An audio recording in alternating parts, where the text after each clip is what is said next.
O, eto irerebat ko. Pumasal kayo sa bahay ko. Ha, hindi sa pag-ano. Ang laptop ko, tambak doon. Alam niyo kung bakit?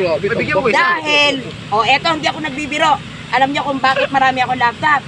Ang dati kong opisina, ang asawa ko dati, sa Cebuana Pawn Shop nagtatrabaho. Ang trabaho niya doon, alam niyo kung ano, computer programmer.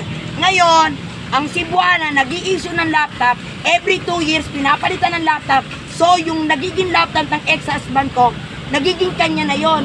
So, ano nangyayari? Pinapagamit sa amin, binibigay. So, tumatambak ang laptop, ha. Hindi ako nagsisinungaling, pumunta kayo doon, nakakaawa. O, sige. Pumunta kayo sa live stream ko, balikan nyo mga live ko, tingnan nyo kung nakakawa ko doon. O, sige, ano pa? O, sige, ano pa? Sige. Yung sunscreen mo daw, ano daw tatak? Kojic nga. Koji. Ano yun, nabibili sa Mercury yung isang ano yun eh. Nakalagay talaga Koji, tapos sunscreen. Sige na. Yung mga anak mo saan nag-aaral? Ay! May tanong? Oo. May tanong, saan nag-aaral ang anak ko, ha? O sige, nakakaawa ako. Ganito lang itsura ko, o ha? Ang anak ko, katatapos na ng college ulit. Dahil aral ng aral. Ngayon, nagmamasteral na naman sa PWU. Yan ba nakakaawa ako? Nagmamasteral lang anak ko sa PWU. Miski i-check nyo. Ito pa. Ang anak ko, nagtatrabaho sa JP Morgan. I-research nyo ang JP Morgan kung gaano kagandang kumpanya sa buong mundo. O ano, Manang Magda? Ano pinagsasabi nyo nakakaawa ako? Kahit ako, hindi magbablog, kakain ako, alam nyo kung bakit? Suportado ako ng ex-husband ko, ha? Dahil may anak kami. O, tapos, yung anak ko, at the same time, nagtatrabaho sa JP Morgan, at nag-mamasteral pa. O, ano pa? Sige. Sige nga ate, Ano raw mapapaya? magsuot ka ng dress to kill bukas. Oy, Magda, hindi ako siraulo para pumayag sa gusto mo. Alam mo kung bakit? Kayo ang pumasok dyan sa live niya yan. Kayo ngayon na irerebat ko. Huwag nyo akong pasunodin sa gusto ninyo. Kayong sumunod sa akin kasi kayo nakikipagrebat sa akin. Ob-ob. Change the topic na siya. Ika na siya nagsasabi. Nag-file na ba? 200 like. Nag-file na ba? Si Pastor Ating kapwa in-interview namin. Yung live ko. Ito daw, wag mo daw ibulgar ang... Wag mo, sabi ni Ma'am Richelle, wag mo raw ibulgar ang personal mo, madam. Hinuhuli ka lang yan. Hindi, okay lang yun. Alam niyo kung bakit? Kasi minamaliit ako eh. Minamaliit ako. Maliit na nga, minamaliit pa. Ako nagsasabi ako ng totoo, walang kasinungalingan yun. Ang dalawa kong anak na babae, yan ay pinalaki ko ng nasa tama, ha? Yung bunso ko, alam niyo kung ano?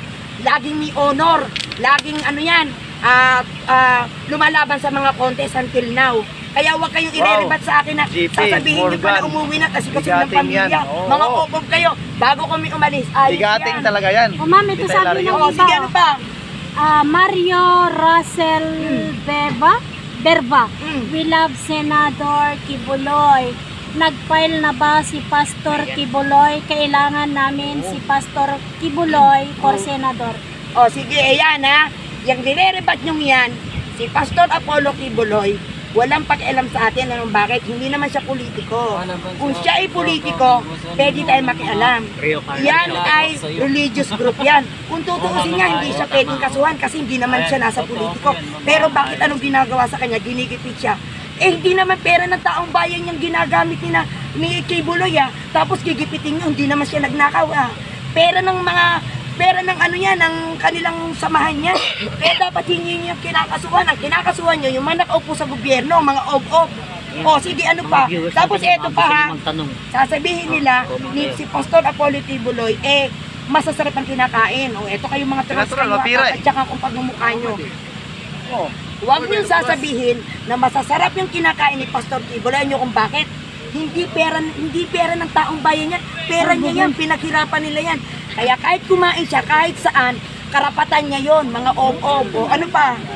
Sige, ayun, pasa. Bukas naman daw, mapaganda ka daw bukas. Hindi na pwede tayo magpaganda kasi nga nagbilad sa araw eh. Balikan nila yung mga live ko doon. Ano masasabi mo sa mga single mother?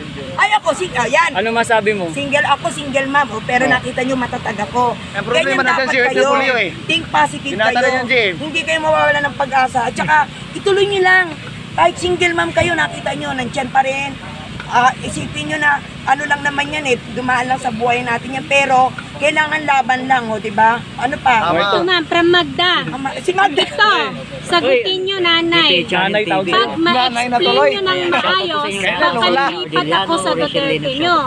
Bakit hindi ma-explain ni BP ang OBP budget at hindi siya uma-attend kung pinapatawag sila? O, di ka, bobo. O, umpisa ka lang bobo ka.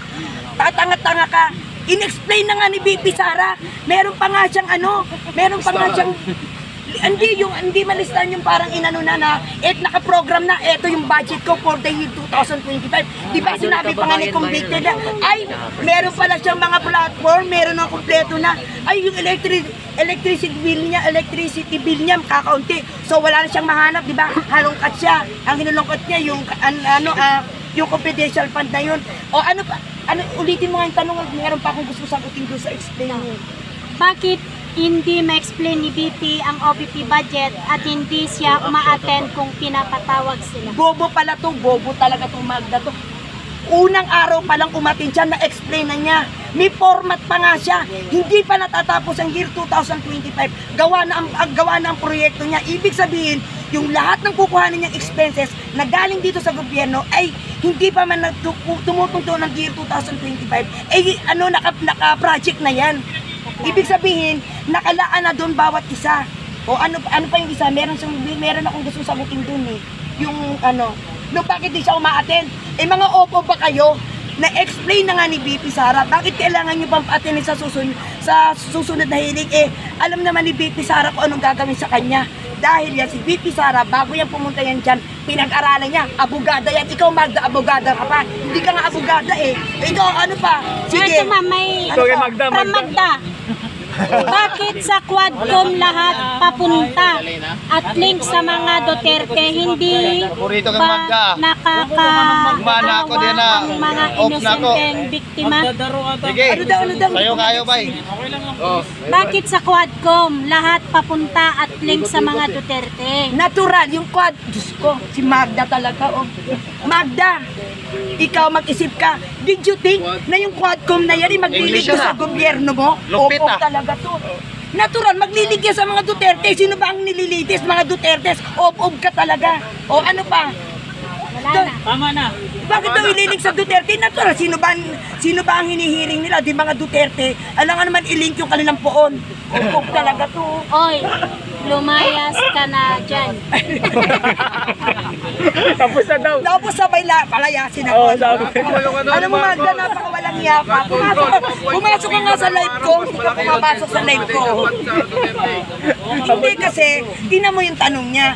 Bakit daw yung link sa Quadcom puro Duterte? Natural, alangan naman ililink ang BBM nila.